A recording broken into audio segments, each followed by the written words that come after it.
के ऊपर थोड़ा तरस भी आ रहा है, क्योंकि चूहा नंबर 1 शहबाज शरीफ, उसने अपनी अचकन सलवाली थी, प्राइम मिनिस्टर के ख्वाब देख रहा था, बड़े बड़े उसने बयान दिए कि जी यूरोपियन यूनियन के इमरान को तनकीद नहीं करनी चाहिए थी। फिर जी कि मैं अगर होता तो मैं एब्सोल्युटली नॉट ना कहता, मैं अमेरिकनों को नाराज ना करता, मैं तो अमेरिकन देखूं या यूरोपियन देखूं या कोई भी बूट देखूं, मैं तो पॉलिश करने शुरू कर देता हूं। शहबाज शरीफ, तुम्हारा नाम तो मैं चेरी ब्लॉसम रख देता हूं, वो जो पॉलिश नहीं होती, जो ये लोगों के जूते पॉलिश करता है सारा वक्त कि जी मुझे किसी तरह वजीर आजम बना दो। शहबाज शरीफ, वो अचकन को संभाल के रख लो, क्योंकि वो मेरे ख्याल में आपको किसी और को देनी पड़ेगी, क्योंकि शरीफ खानदान के दिन इस मुल्क को चोरी करके लूटने के चले गए हैं। और शरीफ खानदान तो अब ऐसे लग रहा है कि ये अब लंदन में जाके सियासत करेंगे, और अगर ये लंदन चले गए ना, ये सुने जरा, अगर इन्होंने इंग्लैंड में सियासत की तो मुझे यकीन है कि थोड़ी देर के बाद इंग्लैंड पाकिस्तान से कर्जे मांगेगा, क्योंकि कहेगा हमारा दिवालिया निकाल दिया। अच्छा मानसेरा, अब आप 27 तारीख को इस्लामाबाद में मैं सारी कौम को दावत दे रहा हूं, और कौम को मैं क्या कह रहा हूं कि मैं अपनी कौम को यह कह रहा हूं कि हमारे नौजवानों के लिए,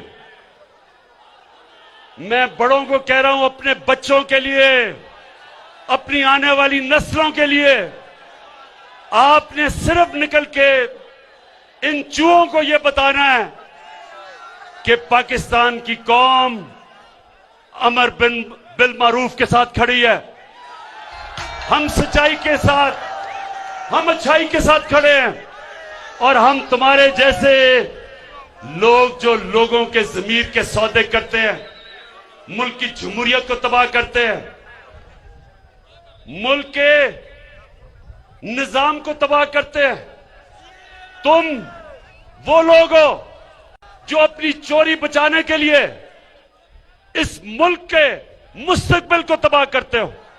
सारी कौम निकलेगी तुम्हें यह बताने के लिए कि कौम तुम्हारी तरह की सियासत की कब्र खोद रही है, इसका जनाजा निकाल रही है,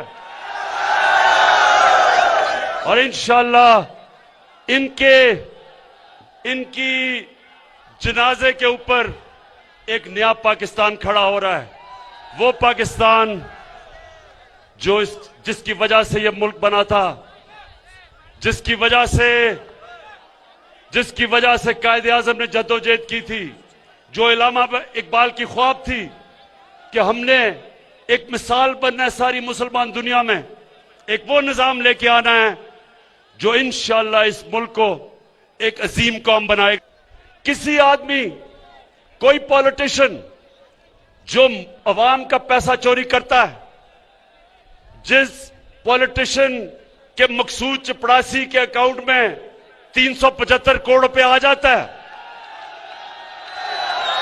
जिसके नौकरों के अकाउंट में 16 अरब रुपए आ जाता है, सारी कौम, सारा मीडिया, उसकी अपनी पार्टी, सब उसके खिलाफ खड़े हो जाते हैं, सब बदी के खिलाफ खड़े होते हैं। कभी यह नहीं होता कि एक भगौड़ा जो मुल्क छोड़ के झूठ बोल के भाग जाए, जो अदालत उसको मुजरिम करार दे, उसके बाहर पैनमा का इंकशाफ हो और उसके पकड़ा जाए कि जी बेटी के नाम पे 4 अरबों रुपए के महलात खरीदे हुए हैं लंदन में, सबसे महंगे इलाके में, और फिर अदालत उसको सजा दे, फिर वो झूठ बोले। पहले मुशर्रफ के दौर पे झूठ बोल के गया कि मैंने कोई सऊदी अरेबिया से मुआहदा नहीं किया, और फिर इस बारी कि जी मैं बीमार हूं, बहुत मरने लगा हूं, फिर झूठ बोल के चला जाए। तो नौजवानों, वो माशरों के अंदर जिधर अमर बिल मारूफ है, जिन माशरों में अमर बिल मारूफ के ऊपर लोग अमल करते हैं, इस आदमी के लिए मीडिया तो छोड़ो, उसकी अपनी पार्टी छोड़ जाए उसको। झूठो एक बर्तानिया में एक प्राइम मिनिस्टर था, हैरल्ड मैकमिलन, उसने झूठ बोला, उसको रिजाइन करना पड़ा झूठ बोलने पे। यहां झूठ भी बोलो, एक दफा नहीं, दो दफा नहीं, अदालत में झूठ बोलो, कतरी खत झूठ बोलो, कैलिब्री फॉन्ट झूठ बोलो, झूठ पे झूठ बोलो, लेकिन वो फिर भी लीडर बना हुआ लंदन में बैठ के। इसलिए कि हम अल्लाह के हुक्म पे नहीं चलते, और जब एक माशरे के अंदर लोग अच्छाई के साथ खड़े नहीं होते, वो माशरा तबाह हो जाता है। तो नौजवानों, अब ये मेरे से सुने, ये सारे इकट्ठे हुए हैं, ये चूहे इसलिए इकट्ठे हुए हैं, ये कहते हैं कि जनाब बहुत बुरा हालात है पाकिस्तान में। मैं आज आप सबके सामने, नौजवानों, अब तो आपके पास मोबाइल टेलीफोन है, ये सारी चीजें चेक कर लें। मैं आज सबके सामने चैलेंज करता हूं कि पाकिस्तान की तारीख के अंदर 3.5 सालों के अंदर किसी हुकूमत ने इस तरह की परफॉर्मेंस नहीं दी जो मुझे बड़ा फख्र है मेरी हुकूमत ने दी है। आज माइशत देख लें, आज जिससे मुल्क उठता है वो एक्सपोर्ट्स है। आज पाकिस्तान की तारीख में सबसे ज्यादा एक्सपोर्ट्स है। आज हमारे पास जो टैक्स इकट्ठा हुआ वो तारीख में सबसे ज्यादा है। आज जो बाहर से हमारे पाकिस्तानी पैसा भेज रहे हैं डॉलर्स, वो सबसे ज्यादा है। आज 5 फसलें उनकी तारीखी पैदावार हुई है, गंदम की, गन्ने की, मकई की, चावल की, आलू की, रिकॉर्ड। इसलिए कि हमने किसानों का ध्यान रखा है, किसानों को हमने वो कीमत उनकी फसलों की दिलवाई है जो पाकिस्तान की तारीख में कभी नहीं थी। आज वो हमारे किसानों के पास पैसा गया है जो इस मुल्क की तारीख में कभी किसानों के पास इस तरह पैसा नहीं आया। और फिर इंडस्ट्री, आज हमारी इंडस्ट्री चल पड़ी है, टेक्सटाइल इंडस्ट्री की रिकॉर्ड एक्सपोर्ट्स है। टेक्सटाइल इंडस्ट्री ये पिछले दौर में बंद हो रही थी, उनके ऊपर हाउसिंग सोसाइटीज बन रही थी। आज मजदूर नहीं मिल रहे टेक्सटाइल के लिए कि माशाल्लाह अल्लाह के करम से इस तरह का पाकिस्तान की इंडस्ट्री आगे बढ़ रही है। आईटी की इंडस्ट्री, जो नौजवानों आपका फ्यूचर है, आईटी, इंफॉर्मेशन टेक्नोलॉजी, 75% 2 सालों में आईटी की एक्सपोर्ट्स बढ़ी हैं।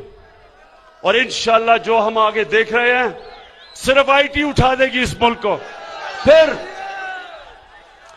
फिर ये मैं आपको बताऊं कि जब एक मुल्क में ईमानदार हुकूमत आती है, और फर्क क्या, पाकिस्तान के ऊपर रेकोडेक 2000 अरब रुपए का पाकिस्तान पे हर्जाना हुआ था। 2000 अरब रुपए का पाकिस्तान के ऊपर एक फैसला किया था अदालत ने, और हमारे ऊपर हमने 2000 अरब देने थे जिन कंपनियों ने अदालत में गई थी। मुझे फख्र है कि 3 साल मुसलसल हमने निगोशिएट करके हमने वो मसला हल किया। वही कंपनी जो छोड़ के चली गई थी, सोने की और कॉपर की, तांबे की जो माइंस थी, वो वापस आ गई है। 9 अरब डॉलर वो अब पाकिस्तान में इन्वेस्ट करेंगी। बलोचिस्तान की इंशाल्लाह तकदीर बदल जाएगी। पाकिस्तान में डॉलर्स आएंगे, जो ये हमारे रुपए पे जो प्रेशर पड़ता है, इससे डॉलर आएंगे। फिर ये सुने जरा, एनएचए, सड़कें, ये भी नौजवानों, आपके पास टेलीफोन हो, मोबाइल फोन हो, ये गूगल करें कि 2013 में जब नून लीग थी तो किस कीमत पे सड़कें बनाई जा रही थी, और 2021 में महंगाई के बावजूद किस कीमत पर सड़कें बनाई। आपको हैरत होगी कि 2013 में जिस कीमत पर सड़कें बनाई गई और 2021 में हमारे दौर में 23 करोड़ रुपए फी किलोमीटर हमने सड़कें सस्ती बनाई, बचाया मुल्क का। और ये भी वेबसाइट पे जाके देख लें कि हमने फख्र से मैं कहता हूं कि 1000 अरब रुपया हमने कौम का बचाया सड़कों के ऊपर, और उसकी वजह से हमने दुगनी सड़कें बनाई कौम का पैसा बचा के। रेलवेज, पहली दफा रेलवेज 50 साल के बाद हमने जो खसारे में था उसको नफे पे ले आए हैं, और इसमें आजम स्वाति को खास तौर पे मैं दाद देता हूं। और फिर नौजवानों, हमने जो कॉन्ट्रैक्ट्स पिछली गवर्नमेंट ने साइन किए थे गैस पे और बिजली पे, हमने उनको फिर से आईपीपीज के साथ नेगोशिएट किया, कतर के साथ एक नया गैस का कॉन्ट्रैक्ट साइन किया, और 700 अरब रुपया अगले 10 साल में आपका कौम का बचाया है। ये पैसा आप पे लगेगा, ये जितना भी पैसा बचता है वो आप पे लगता है। तो आखिर में मनसेरा, आखिर में